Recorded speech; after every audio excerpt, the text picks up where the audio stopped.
Hello दोस्तों, semantic टैक्सेन में आपका स्वागत है।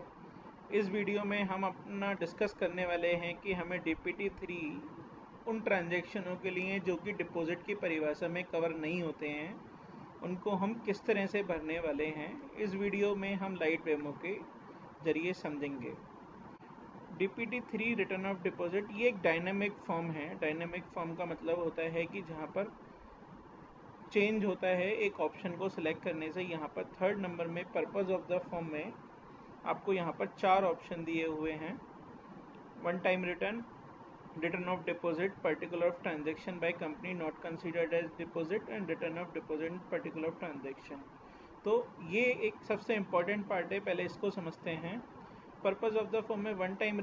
अब डायनामिक का मतलब ये होता है कि जब आप इनमें से किसी ऑप्शन को सिलेक्ट करेंगे तो ये अकॉर्डिंगली फॉर्म का प्रारूप चेंज हो जाएगा, फॉर्म का फॉर्मेट चेंज हो जाएगा। जैसे कि यहाँ पर ये हमने तीसरा नंबर में थर्ड ऑप्शन सिलेक्ट कर रखा है, तो ये फॉर्म 7 पेज का फॉर्म बन गया, जिसके अंदर आपको वो सारी डिटेल देनी है जो डिपॉजिट की परिभाषा के अंदर नहीं आती हैं। उन्होंने उस सारी डिटेल आपसे मांग ली है कि किस किस में आपको कितने कितने रुपए आए हुए थे। ये जैसा कि आप सब लोग जानते हैं कि 18-19 में ये पहली बार आया था कि डिपॉजिट के अंदर जो नहीं आते हैं आपको उनकी भी डिटेल देनी थी। तो 20-21 में आपको ये फॉर्म कैसे भरना है, इस वीडियो के माध्यम से लाइव डेमो में हम समझेंगे।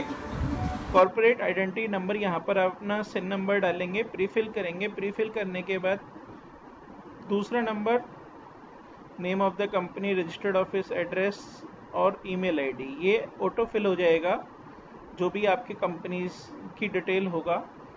फोर्थ नंबर में आपको ये ऑटो फिल हो जाएगा, पब्लिक कंपनी है प्राइवेट कंपनी। फिफ्थ को आपको सिलेक्ट करना पड़ेगा कि गवर्नमेंट कंपनी है या नहीं है। इसी तरह से object of the company auto fill हो जाएगा। List of date of last closing of accounts, यहाँ पर आप डेट डालेंगे 31/3/2021 अगर आप इसे 20-21 के लिए भर रहे हैं तो।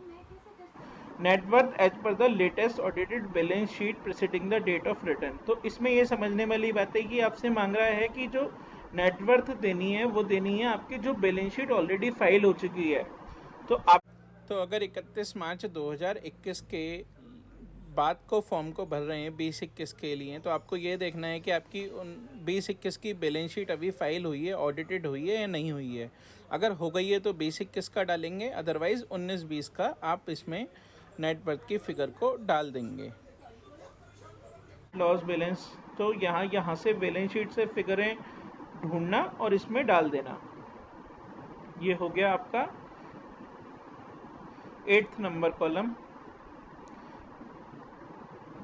9 से लेकर 12 तक इसमें नहीं दिए गए हैं क्योंकि वो रिटर्न ऑफ डिपॉजिट का पार्ट है। नेक्स्ट आ जाता है आपका 13 नंबर, पर्टिकुलर ऑफ चार्ज। आपको ये डालना मैंडेटरी नहीं है, अगर आपके उस पर है तो आप चार्ज डाल सकते हैं, अदरवाइज आप इसे छोड़ भी सकते हैं। नेक्स्ट आ जाता है 15 नंबर में आपका ये डिपॉजिट जो कि कंसीडर्ड नहीं हुए डिपॉजिट, इनको आपको इनके जो क्वेश्चन इन्होंने पूछा हुआ है उस हिसाब से आपको फिल करना है। Particular receipt of the money और loan by the company not considered deposit at the end of financial year in terms of sub rule 1 और sub rule 2 of the companies acceptance of deposit rule 2014। Amount receive from central government से कोई अगर amount receive किया है वो डालना है, state government, local authority या सेंट्रल गवर्नमेंट स्टेट गवर्नमेंट की अथॉरिटी। इस तरह से ये आपको अकॉर्डिंगली जिस तरह से आपको ये क्वेश्चन बोल रहा है कि बी नंबर में फॉरेन से रिलेटेड डालना है। इसमें अमाउंट रिसीव अगर कोई बैंकिंग कंपनी से किया है, सब्सिडरी बैंक से किया है, किसी तरह से किया है, पब्लिक फाइनेंशियल इंस्टीट्यूशन का किया है, कॉमर्शियल पेपर से कोई पैसा लिया है, कोई कंपनी से अदर कंपनी से पैसा लिया है,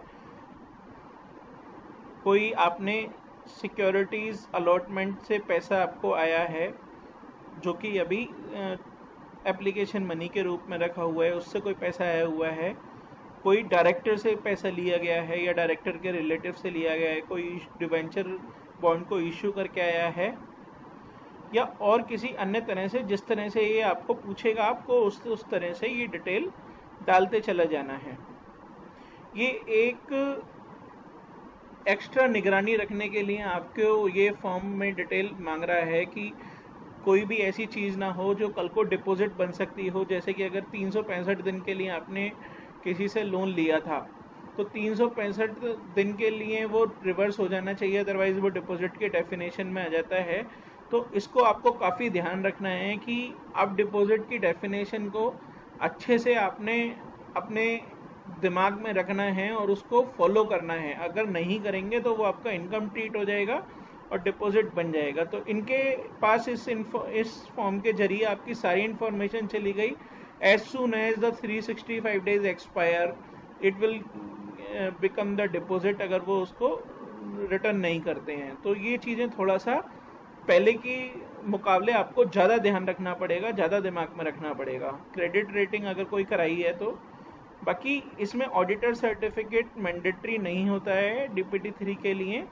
और कोई अगर नेटवर्थ वगैरह आपको कोई रिपोर्ट देनी है या किसी तरह का कोई इस तरह की चीज़ें हैं कि जैसे कि आप अपनी बैलेंस शीट में ढूंढ रहे हो एक्यूमुलेटेड एक्सपेंडिचर वगैरह आपको नहीं मिल रहा है, तो आप इसमें मेंशन कर सकते हो कि we did not have any accumulated expenditure वगैरह, या जो भी आप फिगर जीरो डाल रहे हो उन सबकी डिटेल दे सकते हो किसी तरह से। तो यहाँ पर आप अपना रेजोल्यूशन नंबर डालेंगे, डेट डालेंगे, डिजिटल साइन लगाएंगे और इसे सबमिट कर देंगे। तो उम्मीद है दोस्तों आप इस फॉर्म को अच्छे से भर पाएंगे। अगर उसमें कोई आपको क्वेरी आती है तो आप अपना नीचे कमेंट बॉक्स में कमेंट कर सकते हैं। Thank you.